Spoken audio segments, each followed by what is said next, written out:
In the deepest parts of the ocean, where sunlight has never touched and pressure can crush steel like paper, there lives a creature so ancient that it predates dinosaurs. So strange that even scientists hesitate to call it a fish, and so disturbing that one defense mechanism can turn the water around it into living slime. It has no jaw, no true bones, no scales, and when threatened, it transforms the sea itself into a choking, suffocating trap. This is the hagfish, the slime serpent of the abyss, and it may be one of the closest living things we have to the earliest vertebrates that ever lived. Imagine descending into the deep ocean. At 1,000 meters, sunlight fades into blue.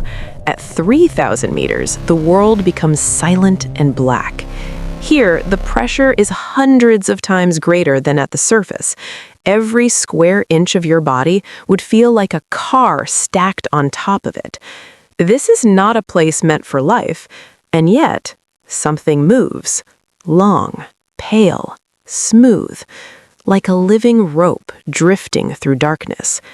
The hagfish does not hunt like a predator. It waits, patient, eternal. Its lineage stretches back over 500 million years to a time before jaws, before teeth, before bones hardened into skeletons. While entire branches of life rose and vanished, the hagfish remained, unchanged, unnoticed, and unstoppable. The prehistoric ocean was a battlefield. Giant arthropods ruled the seafloor. Early fish struggled for dominance. Mass extinctions came and went like planetary heart attacks. Most species failed. The hagfish did not. Why? Because evolution did not make it fast. It made it impossible to kill.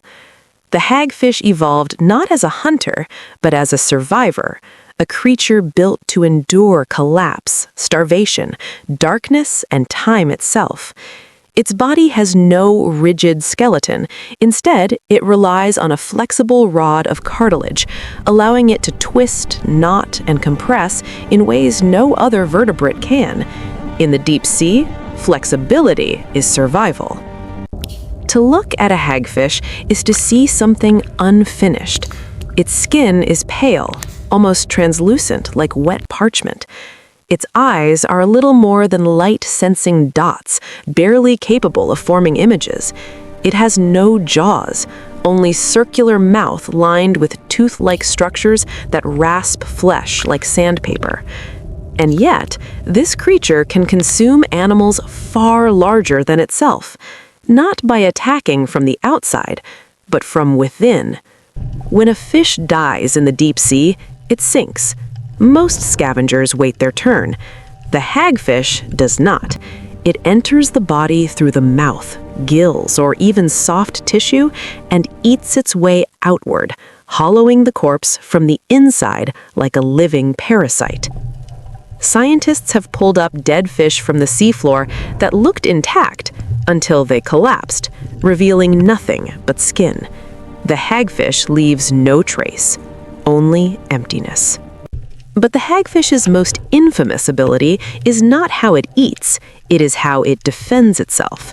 When threatened, stressed, or attacked, the hagfish releases a substance so strange that it defies belief. Slime. Not mucus, not goo, slime on an industrial scale.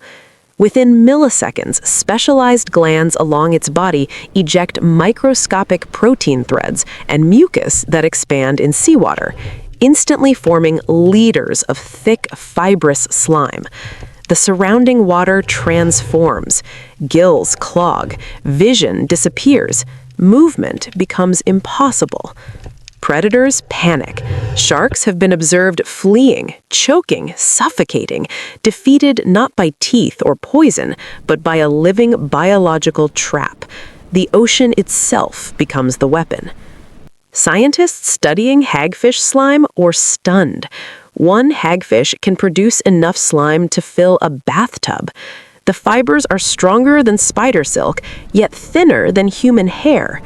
Engineers are now attempting to replicate hagfish slime to create biodegradable body armor, fire-resistant materials, medical gels, pollution-absorbing fibers. A creature once dismissed as disgusting may hold the blueprint for future technology. But slime is not the hagfish's only trick. When trapped, it ties its own body into a knot, slowly, methodically. The knot slides forward, increasing leverage, allowing the hagfish to tear chunks of flesh from prey or scrape slime off its own body to escape. No jaws, no claws, just physics, patience, and evolution perfected. Hagfish can survive conditions that would kill almost anything else. They can absorb oxygen through their skin, survive without food for months, tolerate extreme cold and pressure, endure low oxygen environments where other fish suffocate. Some species can even survive temporarily outside water. They are not fast, they are not strong, they are inevitable. For centuries, sailors told stories of eel-like creatures emerging from nets, of fish dissolving into slime before reaching the surface, of ropes that moved on their own. Many dismissed these tales as exaggeration, until submarines descended into the abyss. Modern deep-sea expeditions have captured footage of hagfish drifting like ghosts over the ocean floor. They gather at carcasses like shadows. They move with unsettling calm. They show no fear. In one expedition, a remotely operated vehicle recorded hagfish entering a whale fall, a dead whale on the seafloor, within hours of its arrival. Nature's cleanup crew, silent, efficient, relentless. Yet mysteries remain. How long do hagfish live? Some estimates suggest decades, others suggest much longer. How do they navigate without vision? Chemical sensing, vibration, possibly electromagnetic sensitivity. And why have they changed so little over 500 million years? Some scientists believe the hagfish represents a living snapshot of early vertebrate evolution, a window into what our own ancestors once were. Not advanced, but adaptable. There is something deeply unsettling about the hagfish. It reminds us that evolution does not reward beauty, it rewards survival. While dinosaurs ruled the land and vanished, while oceans rose and fell, while continents shattered, the slime serpent endured. In the abyss, there are no heroes, only organisms shaped by pressure, darkness, and time. The hagfish does not dominate its world, it outlasts it. And somewhere, far below the reach of light, it still waits, drifting through silence, ancient and unchanged, a reminder that the deepest horrors of the ocean are not monsters that hunt, but survivors that never needed to. The deep sea is not empty, it is patient, and within it, the hagfish continues its endless existence, unseen, unbothered, and undefeated. The slime serpent remains.